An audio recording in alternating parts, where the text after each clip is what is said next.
Hi, team. Welcome to the session on Coffee with Prav. And today we have a special guest. I can't imagine, Mr. Adam Gordon, and author of CISSP CBK and CCSP and ISSAP. And there's no need of introduction, sir. You itself is an It's introduction. good to be So with you, yeah, Prab. I'm one of It's your good to be with introduction you. because of your work. I clear my CSSP and ISSAP and CCSP also. And thank you so much for your contribution. Love affections you get from rest of the world is there, but also from Asia or India it's there. Your free sessions on the Reddits and all that, your free sessions on other platforms, it's really kudos. It's not easy to drive such sessions, and appreciate your questions of the day also. I also use that question of the day when I want to test my knowledge, and I truly appreciate your work that you do for the cybersecurity, information security, sir. And your book, your content is just amazing. Your notes are just amazing, which I have seen that it's got circulated in the community. It is truly marvelous, sir. And thanks for this amazing work you're doing in the cybersecurity space. Hello everyone, my name is Prab Nair and I'm working as a chief instructor at InfoSec Training.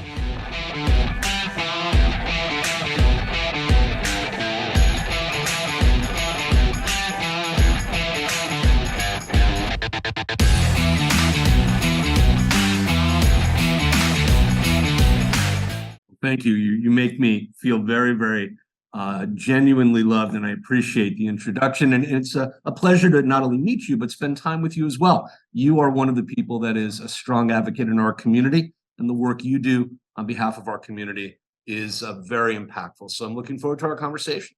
Thank you, sir. And one more important thing which I have not discussed with you, sir, your book CBK cost in India was that time I'm talking about in 2012.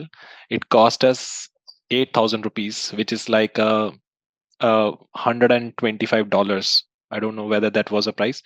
And what I did is I basically collected that amount. At that time, I was not very financially strong. I have just did my saving of 3 months. I ordered from third party site, and then from US it got delivered in 10 days. This is how I got your book. It was very difficult to find that book in India that time. So that Well, is that is how you have a word. fan. I'm glad you were able to get it. I'm sorry it cost as much as it did. It did not cost that much in the US at that time. But still, perseverance and determination are what make people successful. So I'm glad it worked out for you. And I'm glad, fast forward now, 10 plus years later, here we are both sitting and talking about things we're passionate about in our community. You have become a very important part of the success that many people have and have had, both in India and globally. Thank you, sir. Many people in the United States and elsewhere that listen to you and look at your content on a regular basis. And you and I were chatting a little bit before we got started just about our kind of shared history in terms of your Yeah, preparation to yeah. our community. And it was fascinating. I appreciate you sharing your story with me. And I'm looking forward to being able to chat with your listeners a little bit about the things that we do. But one more important thing which I would like to share before we start, the you will be surprised to know that, but it is your book only which I'm using as a reference content making coffee shots. My all the topics of BCP and all that. The smell of that book. It is thin. It is basic. It's not thin. Sorry, it is thick, and it basically come as a covered paper kind of a thing. It's a very strong book, and now Yes. that authenticity is gone, but that book it's basically has a different smell. When you open, you have a positive feeling. So big, so much content. I highlighted every pointer. And today, whatever the coffee shots I'm making, the primary source of the book is CBK fourth edition only, and that is your. Thank you. That is very good to know. I appreciate that. So what was your motivation, sir? Like, just I want to start with the first question is, what was your motivation behind this book and this journey of how you introduce into CISSP? Just need to understand that. Sure. So as I was sharing with you before we got started, I was associated with ISC Squared for a long time. I no longer am officially. I don't have any professional relationship with them at this point. But at the time when I was doing the work, writing what would become the fourth edition of the CISSP CBK, I had finished the second edition of the ISSAP CBK. You and I were chatting about that. Another Yes. really Yes. seminal and important work for you in your personal history. And I had not at that point yet gone on to work on the SSCP CBK, the CCSP credential had not been created and launched. We would do that later on. But at the time, I was involved with a very talented group and a very talented team of people in the education development area of ISC squared. And I had been working with on both the education side and at different times, the content delivery side. I was an authorized trainer for ISC squared for a long time, as many people that have this kind of background and do writing, for instance, and creation of content for them were and are. And I was teaching, I was consulting, I was doing a variety of things, and I have done that for many, many decades in my career.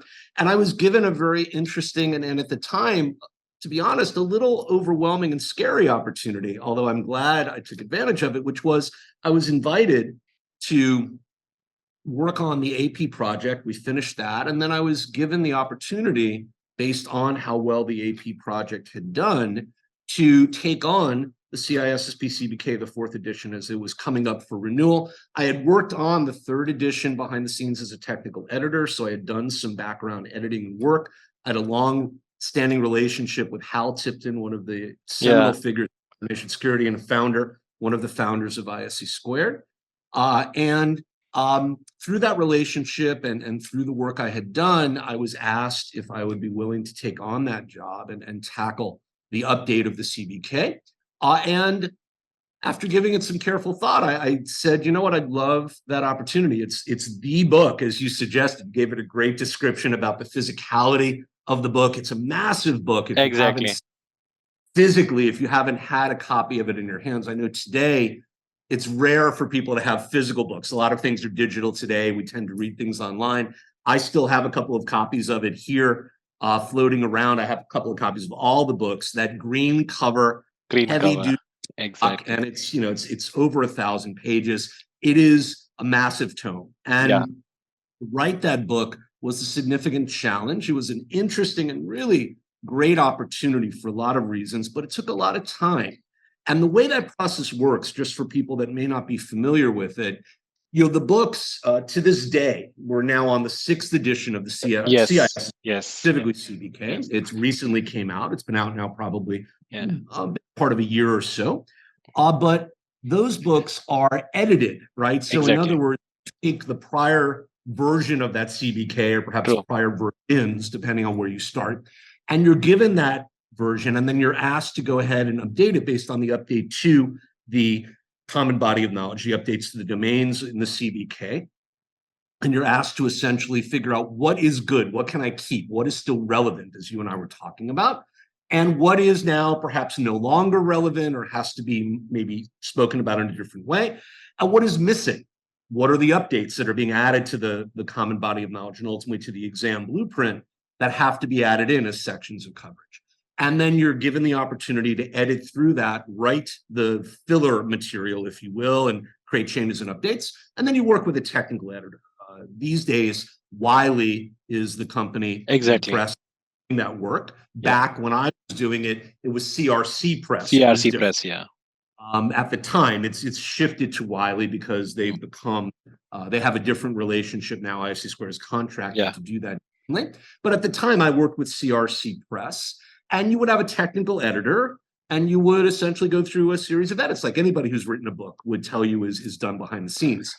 But it was a great journey for me professionally in terms of my development, in terms of my ability, both as an educator, as an IT security practitioner, to be able to spend time understanding what the current state of that material was. I was given the 3rd edition, which was written by and edited by, or at least a compendium of people, but Hal Tipton was the editor on that book. And for me, that was a huge personal milestone because of my relationship with him and just how much I valued him professionally as well as a personal colleague and a friend.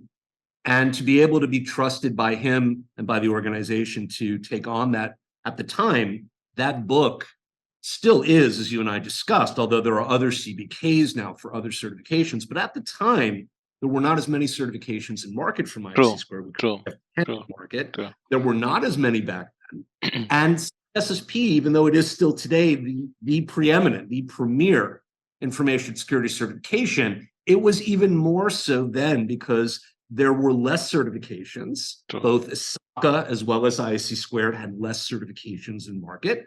And CISSP had been the oldest certification in market for a long time and the most True. relevant.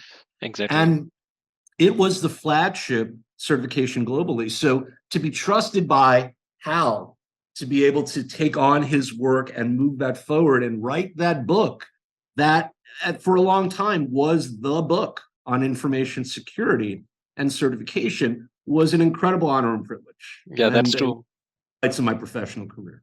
So, Adam, just need to understand here, like, when we say, there's a lot of videos out there talk about how to prepare for CISSP and all that. What is your advice when any person preparing for CISSP, how the person can take the CBK as a reference guide, okay, and understand the terms. So what is your advice for those aspirants?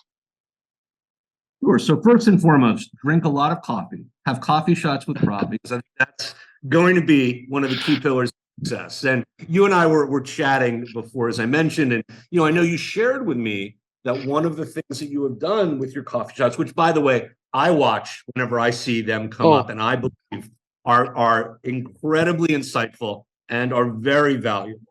But you shared with me, and I loved when you told me this, that you use among the many resources and only one resource. Sorry, I just want for this particular. But I know you use a lot of other things. But for this in particular, you told me that you use the CISSP CBK 4th edition, my book, your coffee shots on. And so without, I think, being overly in any way overly stating or overtly stating just how critical and how important the work you do and your ability to be able to distill down really complex topics into consumable pieces of information that are relevant to people in a time-sensitive fashion.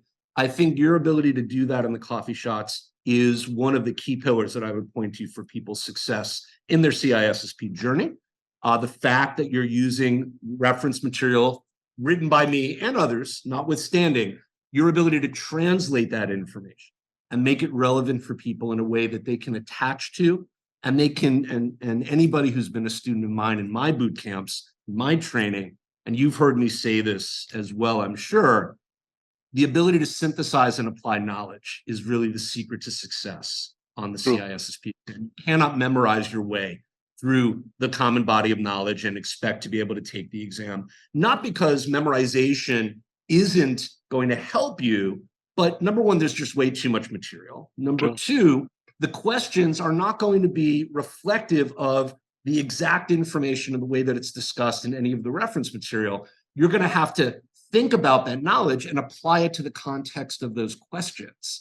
And that's the piece that people often miss and they don't really, I think, understand. And I think the beauty of what you do with the coffee shots as one example of how you can prepare and really understand the mindset that equals success is you challenge people to synthesize and apply that knowledge, but you do so in a way that's approachable for them and allows them to understand how to do that in a consumable and I think a really approachable fashion. So I think I would point to your work as one of the key things that I would say is on my list, my personal list of what I would want to use as resources and what I point to for my students when I teach and when I run my boot camps about how to be successful.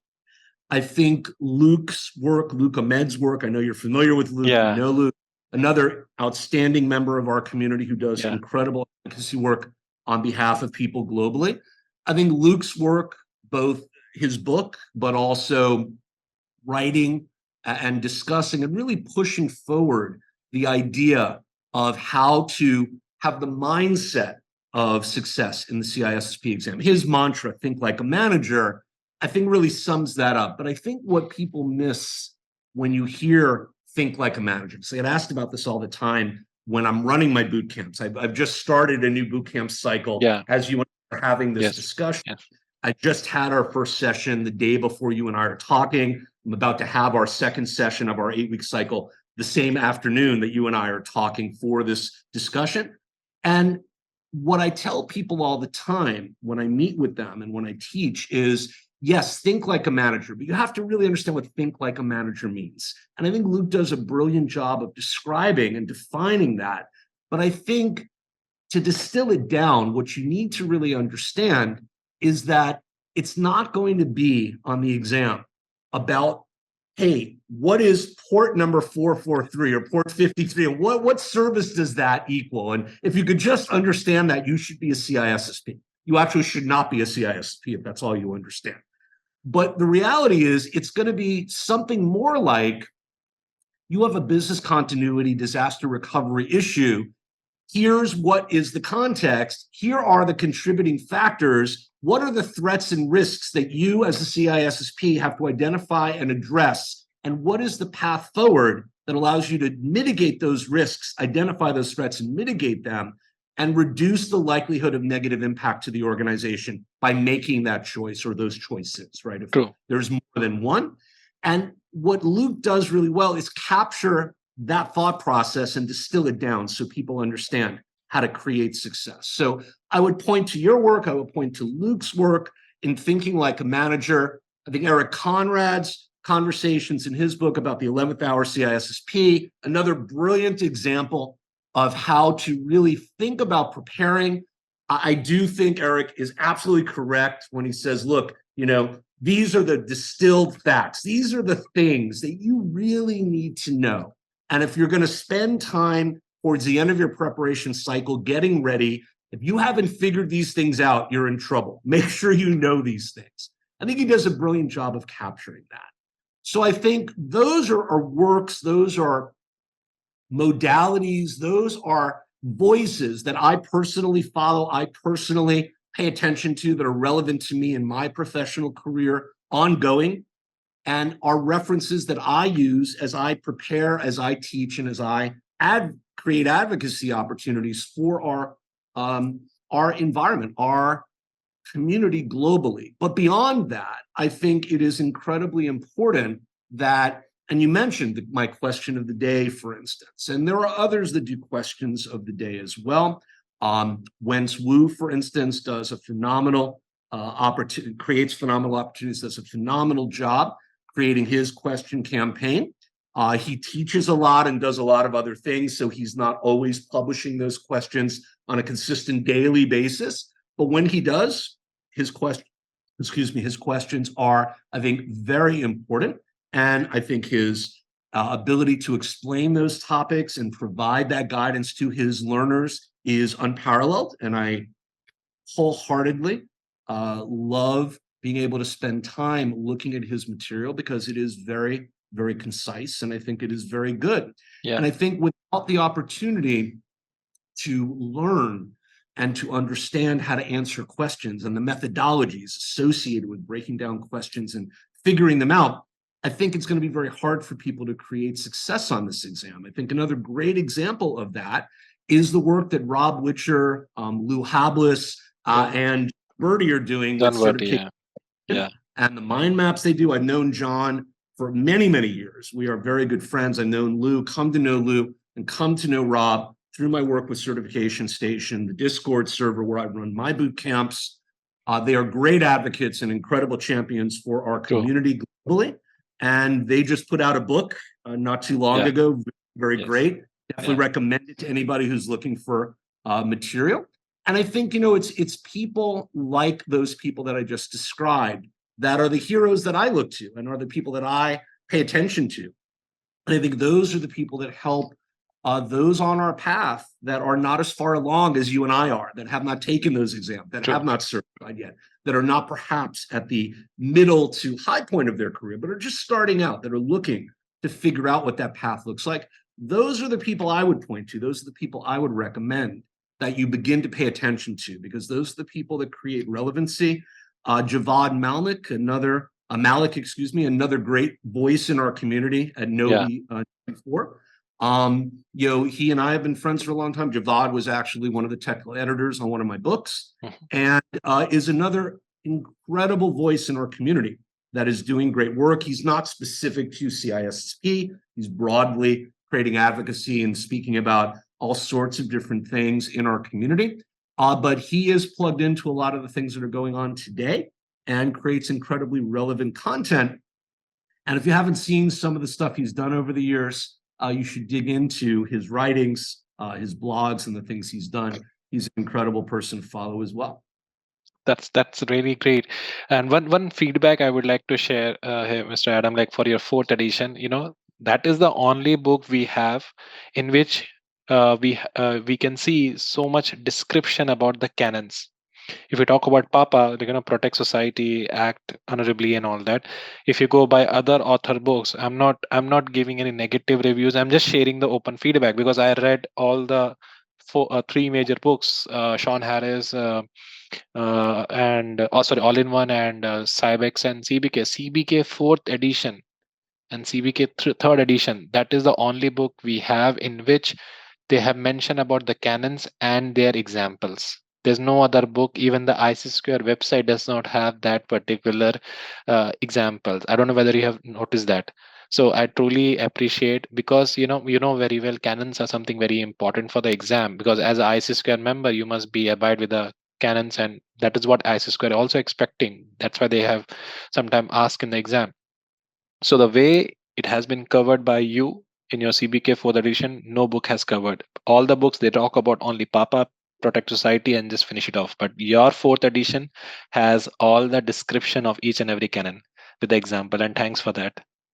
And I appreciate you pointing that out. It is an incredibly, I think, often overlooked part of what we do. It is in my lectures, every lecture I give and have given for probably 30 years on CISSP as I was a trainer and a consultant, and even the boot camps I do now. You mentioned my notes. It's in my notes still. Yes. And I knew Sean indirectly before she passed away. We were professional colleagues in the sense we both worked in space. She obviously for a very long time was the author in this space, and I knew her before she passed away, just in passing professionally. But she had an incredible passion for what we do. And was focused, as many of us are, on the broad opportunities to educate, and I think did a great job. Her name lives, fortunately, even though she is no longer with us, and her books are still very important books, although they're now being written by other people under her name.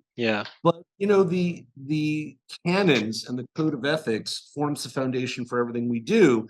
And I think it's fair to say, and I hope everybody understands that when you take any of the ISC squared exams, if for that matter, any exam with any vendor, whether it's ISACA, ISC squared, PMI, Microsoft, Cisco, whoever the vendor is, you're under NDA as a candidate. You're not allowed to discuss the exam content. And I get asked this all the time because people say, well, you've taken the exams, you've taken and passed, you've created content for them, you've done just about anything and everything, at least with ISC squared, that you could do.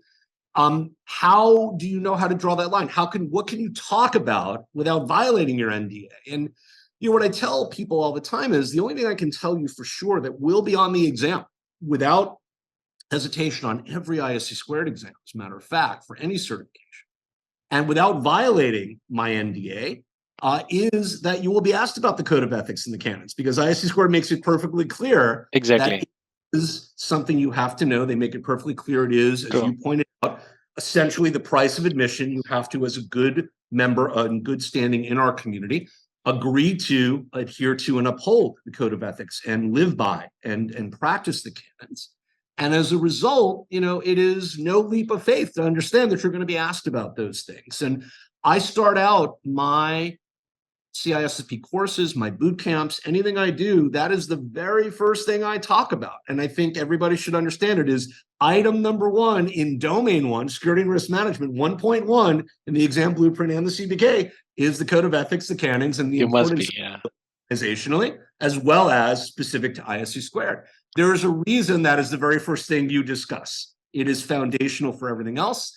It is unfortunate that other authors, for any number of reasons, have not seen the importance of it and perhaps given it more coverage, to your point. I can share with you and tell you, just from having been through the book writing experience across multiple titles in multiple years with a couple of different publishers, because I worked with both Wiley and CRC Press. I can tell you that while you're never told don't spend time on things, you are given guidance and feedback that some things require more coverage than others. True. And unfortunately, I'm guessing, and I'm only guessing, but I'm guessing that nobody's ever said to them, by the way, spend more time on this because it is more important. More and important. those things happen. And one more important what I have observed in CBK fourth edition was the control types and category. Whether you remember that table you have created in CBK fourth edition. Yep, I Yeah, use it yeah. in my boot camps. No other I book give has it out to that. my students. Yeah. No other book. And those who have given the exam of 250 question, they know the pain of that. How you need to understand the control types and category, and how you have organized in a tabular format is commendable. Well, thank you very much. So Mr. Adam, we have a lot of resources for CISSP. What about the ISSAP? As this is something is getting trend in last 4 years, 5 years, because there's no much news about ISSAP. Very few people are aware about. We have a post CISSP. We have a three, designated certifications on the expertise area, concentrates and all that.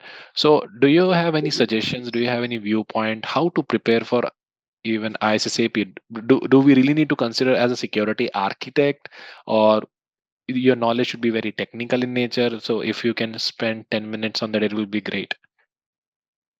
Absolutely. So, it is one of the credentials that forms the three that are concentrations, right, beyond the CSSPs. You mentioned AP for architecture, EP for engineering, MP for management. MP is essentially the equivalent of the CISM from ISSAP. Yeah. There isn't really a good equivalent for EP and AP and other vendor certification stacks directly. Architecture credentials from the cloud vendors these days, for instance, right? You can become an AWS architect in security, the same thing on the Microsoft side, same thing on the Google side. VMware has security credentials, things like that. So there definitely are parallels, at least in the last 5, 6, 7 years, because cloud has become so big. But AP is not really focused on cloud. It's focused on the theory of security architecture and enterprise security architecture specifically. So it's a much broader credential, and there really isn't a good equivalent in the market. The closest thing probably would be something like getting TOGAF certified, right? Yeah. And although it's not as broad, TOGAF is one of the architecture frameworks we talk about under ESA. We talk about the Zachman framework, we talk about TOGAF, we talk about SAPSA as well. It is one piece of a very large discussion, but it's probably the only close approximation currently. So the AP exam really stands alone in a very unique position. There are not many people, probably to your point, globally, that hold that credential. There's a few thousand. Yes. Yourself, myself among them. And there's even fewer that hold EP and or I think MP probably has a few more people. AP and EP are very small by comparison. Yes. But AP in particular, I think, has been so relevant for so long in organizations, even though many organizations are not aware of it. And by the way, shame on ISC Squared, right, for not doing a better job of really highlighting the value of this credential in particular. I think of all three concentrations, because I don't think they've done a very good job of telling that story at all. I believe in praising organizations when they do well. I think ISC Squared has done phenomenal work globally as an advocacy organization for information security and for growth of professional credentialed people in our community globally. I think they are right up there at the top, along with ISACA as another great organization and an example of an organization that does that. And they both do incredible advocacy work, outreach work, and a variety of things. But I think unlike ISACA, which has done a very good job of creating new certifications, CDPSE is a great example of this, and has really done a great job of creating the business case and telling the story in a compelling way about why those credentials will be valuable to certification holders, as well as to the organizations that will employ them. I don't think ISC Squared has done that job well. You and I talked about this a little bit before we got started with our conversation formally, and I shared with you my thoughts about that. I'll be equally vocal here. I think they could do a better job. I think they have unfortunately left AP, EP, and MP to their own devices. And if people thought they were valuable, they went ahead and pursued them. That's great. They invested in creating the books for AP. I wrote the second edition of that book. That book has not been touched or updated since it was written, unfortunately, as you and I talked about, and you were very quick to remind me. And with EP and MP, the books have not been updated either, unfortunately. And although at the time I was engaged to write and update the EP book, and I was discussing whether or not I would do the MP book, somebody at the time that I was still working with ISC2 was going to do the MP book. That fell through, and I potentially was going to take that project on. I did not ultimately do that before I left. But, in writing the AP book, it was the same kind of conversation. It was actually the very first project that I got to work on for ISC2 formally as an editor, as an author. I had been a technical editor on the CISSP CBK 3rd edition. So I had done work there first. But this was the first project I was given where they said, hey, you can go ahead and essentially, would you be willing to? And can you update the first edition of this book? Okay. And I looked at it and I said, this is what I do. It's an area I have expertise in. I would love that opportunity.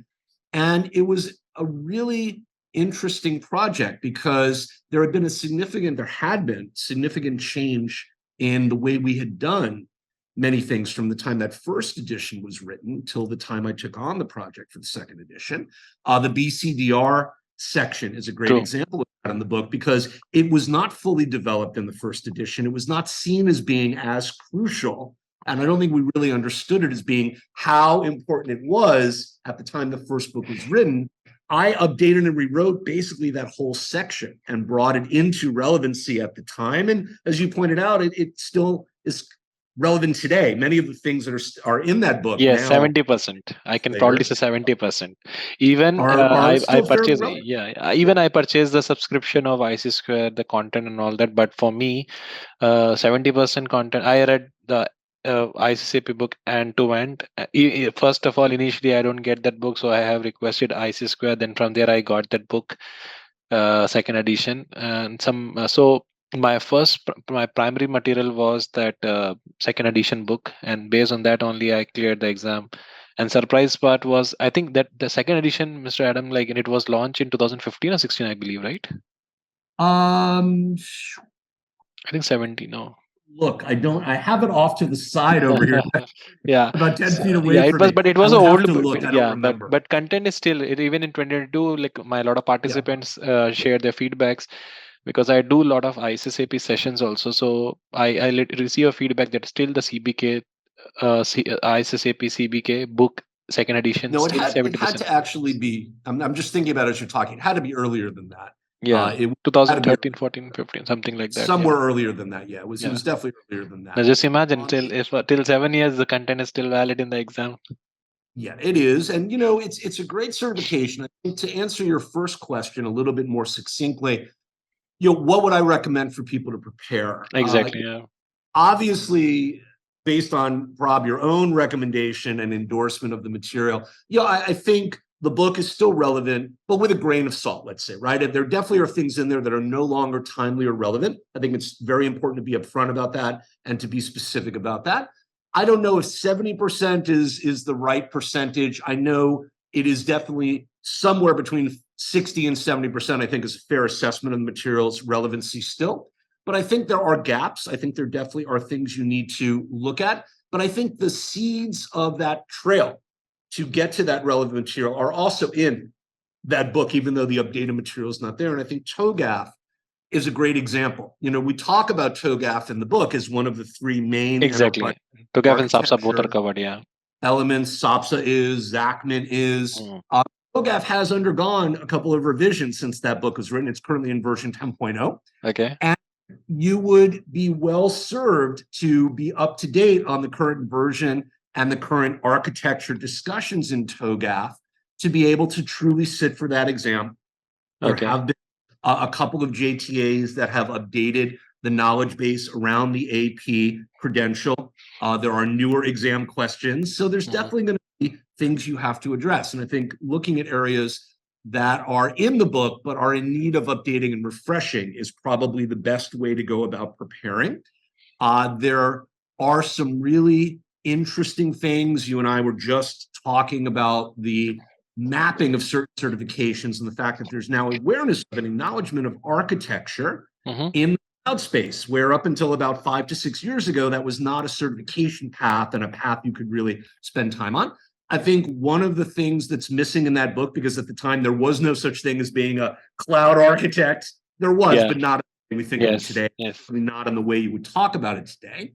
I think you need to understand what the relevancy of enterprise security architecture is in all modalities to take and really understand how to pass that exam. And if you're not focused on virtualization and cloud and hybrid environments, which are not, to be fair, covered in that book in any meaningful way at all. I don't think I even used the word cloud in that book at all. Exactly. As a result, if you don't cover those areas and bring in that knowledge, you're going to have a significant gap. If you're not focused on the updating of the relevant specifications and standards, right? ISO 27001 and 27002 have recently undergone updates. NIST SP 837 R1, let alone R2, are not covered in that book. They did not exist at the time. Certainly not R2. FedRAMP is also not there. For NIST is about to undergo a major revision to 2.0. They're on the ISO as well as on the NIST side. Forget about, and not just those areas, but things like PCI DSS has undergone major revisions. Exactly. The CIS controls are now version 8. They were probably version 3 back then when I wrote the book, maybe version 4. So there are so many areas that have to be updated on the standard and standardized in terms of those areas. Those are the things I would counsel students, professionals looking to certify in that area to focus on. Use the book as a starting point, but look for the gaps and then go out and find the relevant source material that will fill in those gaps. And then that really gives you, I think, a strong platform to build from. So, Mr. Adam, we say we in CSS, we think like a manager, think like a consultant. Your role is not to fix the problem. Your role is to suggest a solution. So how to think like in ISSAP? I know as an architect is there, but normally what is your advice for the aspirants? So I think, to sum it up, right, in that respect, to come up with that catchy phrase, right, that we can give people, I think that it would be probably most relevant to say that you need to think like and it's easy to say think like an architect, but I just don't really think that catches what you need. What I think instead you need to think as or act like and have the mindset of is a risk practitioner who understands how to address risk, not from the tactical perspective, but from the implementation perspective. And implementation, right, is what architecture rests on. And so I think you need to think like a manager, but you need to think like a manager that understands how to design and ultimately oversee implementation of architecture. And that's a very different thing than think like a manager in the CISSP sense, where overseeing and integrating with tactical execution. This is, you're working with professionals that are creating out of thin air, out of nothing, the designs and the system documentation that we are going to use to build the operational environment, right? There is no OT, there is no IT until enterprise architecture comes in and lays down those design parameters. And so if you can close your eyes and visualize nothing and then understand how to go from nothing to the framework that will allow you to build all of the operational capabilities an organization requires and then maintain them and optimize them from a risk management and threat analysis and mitigation standpoint. That's what architects do. And you have to be able to bring together a lot of skills. There's a reason that the AP, EP, and MP concentrations are only available to you after you certify as CISSP, because you must have that foundational knowledge before you can step up to the next level and really understand how to think critically about architecture management and/or systems engineering. That's true. And software engineering specifically. And so I think I would counsel that people really understand how to be a good CISSP, and then ask people that are in the enterprise security architecture role what it is they do. The thing about community that I've loved for decades and keeps me getting out of bed every day, looking forward to new challenges, is the fact that I get to meet and talk to people such as yourself, a world away from me, right? Sure. Literally the other side of the world compared to where I am in the US today.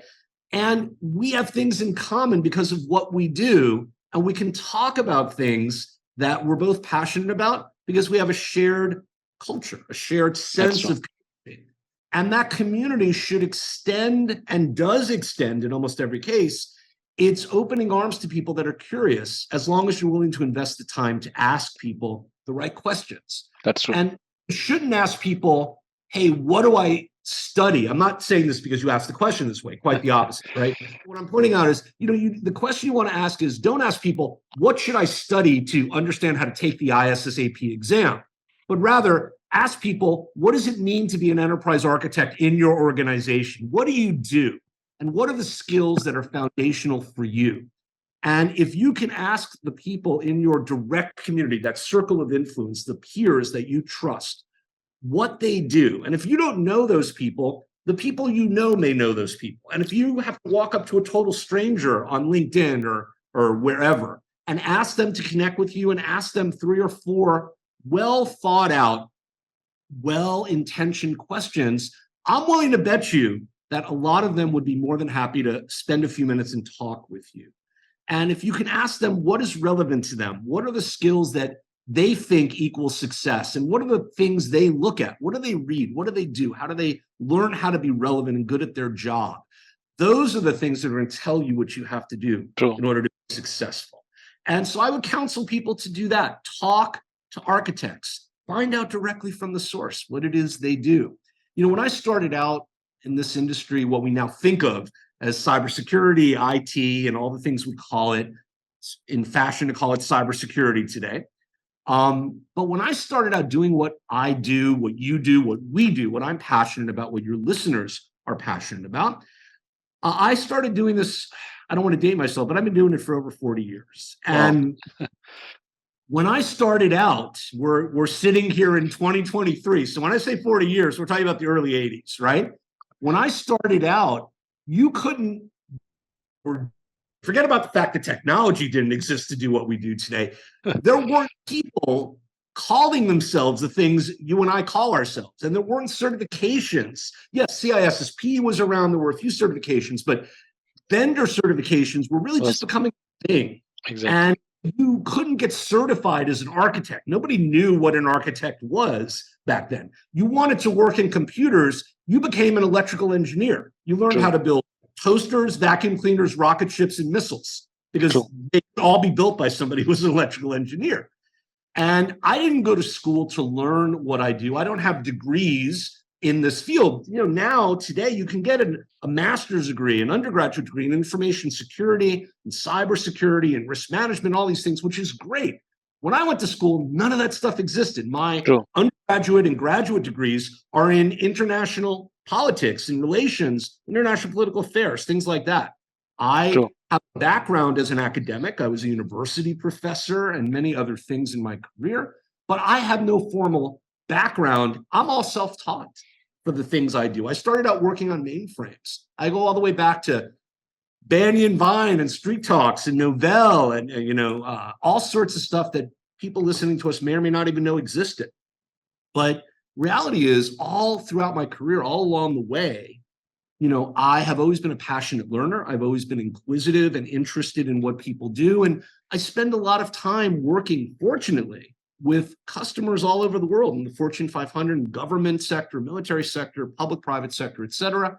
I spend a lot of time in different verticals, getting to work on interesting projects with people, and I get to learn from them. I'm the subject matter expert that they ask to come in and help them, but I take away, I think, more often than not, a lot more from them than I think I leave them with, because I get to see what they do and why they do it the way they do it. And that's really been the basis for me of really understanding how to be better at what I do. And I would challenge anyone who's listening to us to really think about that, because I think the most important thing you can do in our community is be inquisitive, be interested, and ask people about how they do it and why they do it that way. That's the most important thing. Yeah. Know them. They'll take the time as long as you approach them respectfully and with the proper boundaries in terms of not asking huge, crazy amounts of questions that are open-ended. But if you ask for 20, 30 minutes of time and you have an agenda well thought out with a couple of key things you want to learn, I can't imagine a professional that I know today in our industry that would not take time to help somebody by doing that. And I think that's going to yield tremendous results for you in terms of opportunities to be successful. That's and one more important thing, Mr. Adam, like, in your AP book, there are a lot of things are covered in technical, like TLS and all that. Is it really for an ISSAP participant to know that technical?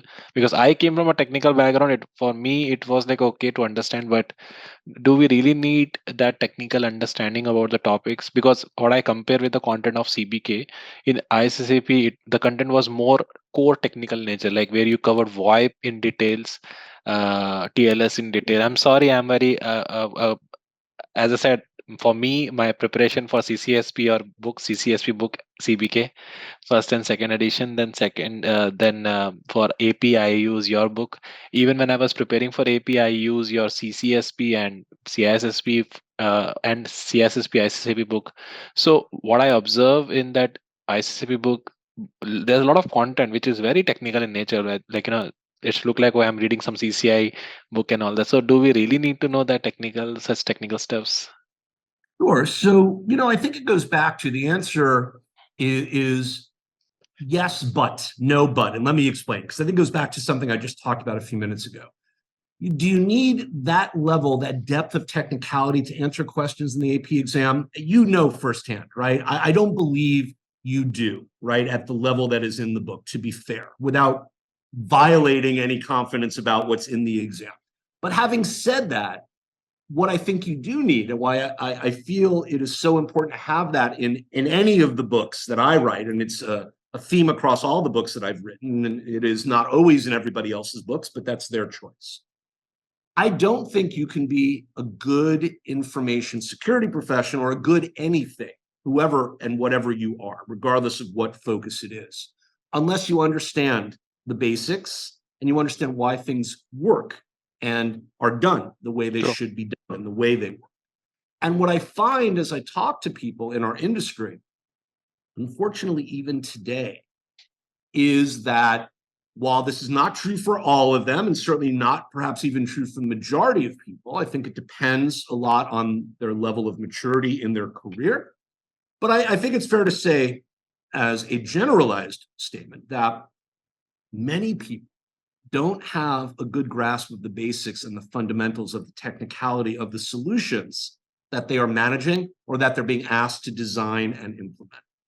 And I think when you think about enterprise security architecture, ESA in particular, for instance, and let's take one element of that. Let's talk about identity and access management, IAM, and privileged access management, PAM, and just-in-time and conditional access, and CA.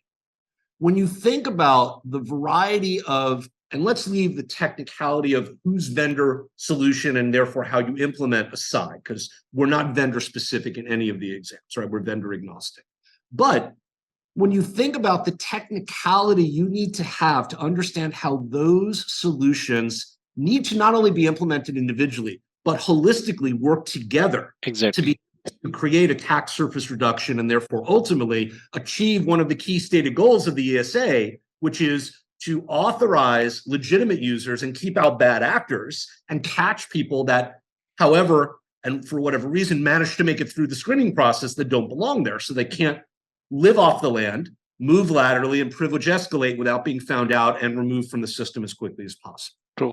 If you don't understand the technicality of underlying architecture elements like TLS, now SSL TLS, but now TLS, if you don't understand that, if you don't understand DNS, if you don't understand why those things are important, and you don't understand access control methodologies, mandatory, discretionary, attribute-based, time-based, etc., if you can't explain them and show that you have mastery of the knowledge it takes to implement because you can understand them properly, you're just not, even if you are able to get through an exam, and let's be clear, let's separate the exam experience from the real world, right?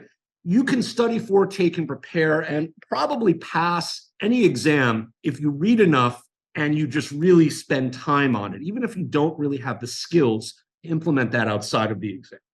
Because most exams are not focused on real world skills. That's changing. Many of the exams today are moving in that direction. I agree. The CISSP and ISC squared exams in general are not right now. That may change in the future. They don't currently.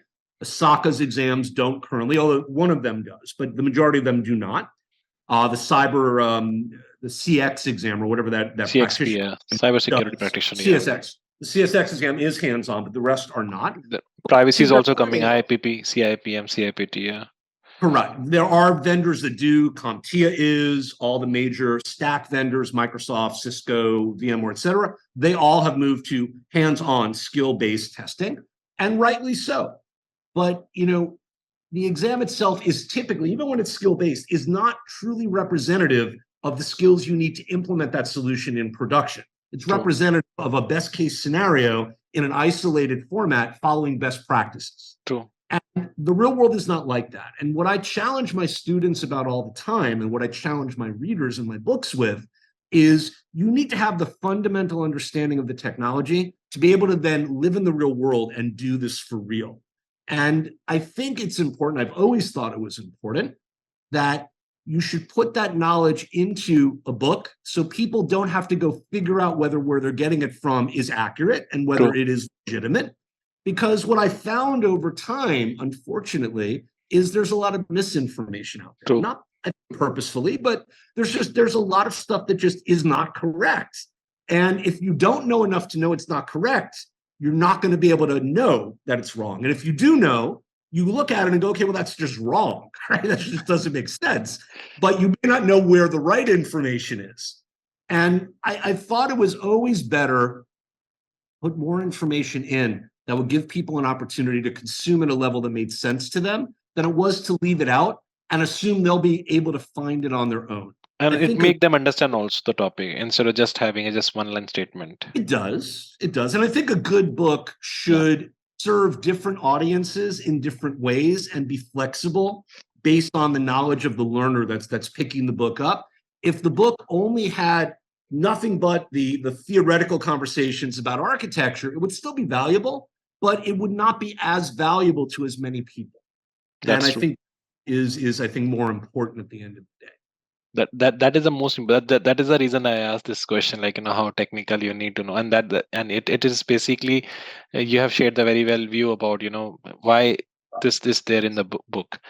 But and I'm really appreciate Adam, like taking out the time for this content and coming for this particular weekday session to discuss about the ISSAP and CSSP topics and all that. It is still I can't imagine that. Okay, I'm taking the interview of the great Adam Gordon, author of the 3 books, 4 certifications and all, and I don't know whether I'm able to sleep tonight that I did the interview of Mr. Adam, who is basically the book which I refer for my preparation, and because of that today I'm taking a training on CISSP. I'm still following your concept. I'm still using your concept in my training. I don't know whether. Rob, it's been a great pleasure for me, and I could say the same about you. You're one of the people, as I mentioned early on, that I look to in our community globally for relevant information, for guidance, and for discussions that I think are timely and are impactful for people at various stages of their career. It's been an honor and a privilege for me, and I was so happy when you reached out and said, hey, would you have some time and would you be willing to come on and speak with me? You and I have been around each other on social media and indirectly have kind of known about each other for many, many years, but you and I have never formally had the chance to really get to know each other. It's been a pleasure for me, and hopefully the beginning of a relationship that I look forward to developing. Definitely. And I thank you so much for the opportunity to talk to your audience and to get to know you, as well as hopefully to reach them in such an important time where we're really in need of cybersecurity professionals at all levels. And I think maybe the thought I would leave everybody with is, and we were talking about this before we got started with the launching of the CC credential, for instance. Yeah, that's true. You know, I think we often lose sight, unfortunately, sometimes about the fact that we talk about things like CISSP and concentrations like AP. You know, you're at a certain point in your career when you get to that point, right? You're maybe 5 to 10 years, maybe even 10 to 15 years into your professional career. You've kind of figured out how to get in the door. You're making your way up the stairs at that point, maybe to the first or second or third floor. But, you know, you're not starting out. And I think what unfortunately sometimes happens in our rush to talk about that experience is we don't always look backwards and say, well, what about all the people that haven't gotten to where we are? How do we help them?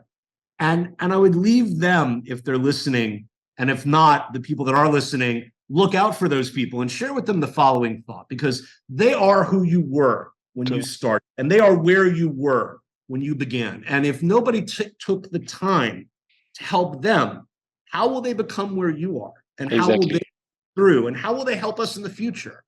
And I think it's very critical, especially for those of us that are in a position to have the opportunity, as you do, with the work you do and the channels and the platforms you spend time on, to advocate for our community globally, as you do. I think it's so incredibly important for people to hear the message from people like you and from anybody in a position to tell them that regardless of where you are in your career, you always have to be willing to reach out a hand and help the people that are coming behind you.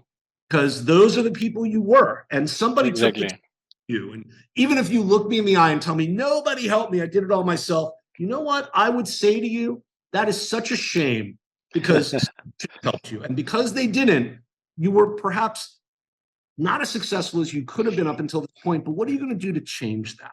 You know, you can't be bitter about what did happen. You have to be willing to pay it forward and help people. And so I would leave everybody with that thought. Figure out what you can do to advocate on behalf of those that are starting out, even if it's just nothing more than being willing to be open to an invitation on social media to talk to people when they have questions, even if it's nothing more than giving someone a recommendation, explaining to them the next time at work they ask you why you're doing something the way you're doing it. Take the time to teach them. The investments you make are so incredibly powerful. And that build the good returns, actually. That basically create some kind of a great culture in the media. And I just want to say one thing, and I'm like, how good you are, like, you know, as a great human. And when we say the first canon of IC square, protect society, and you really mean it. And you are the same person. Thank you. Like I appreciate 40 years, that. Thank you to so be much. frank. The kind of experience you carry and the way you have attitude towards to the colleagues and all that, it's really amazing. Because if I'm going to interview other person with the same experience and all that, they have a different attitude. But the kind of experience you carry, the kind of aura you carry in this social media or in this community is really amazing. Thank you so much. Thank you. I'm humbled, and I appreciate your words. They're so kind. Thank you so much, and thank you for the opportunity to spend time with you. And we're looking forward for more sessions in future. Like, hopefully, I'm going to disturb you a lot. I will make a commitment right now, a standing invitation. Whenever you would like to talk, you just let me know, and I will make sure I make time, and we'll find time to spend. Thank you, Abraham. Thank you so much. All right, take care, everybody. Thank you so much. Bye, team. Take care.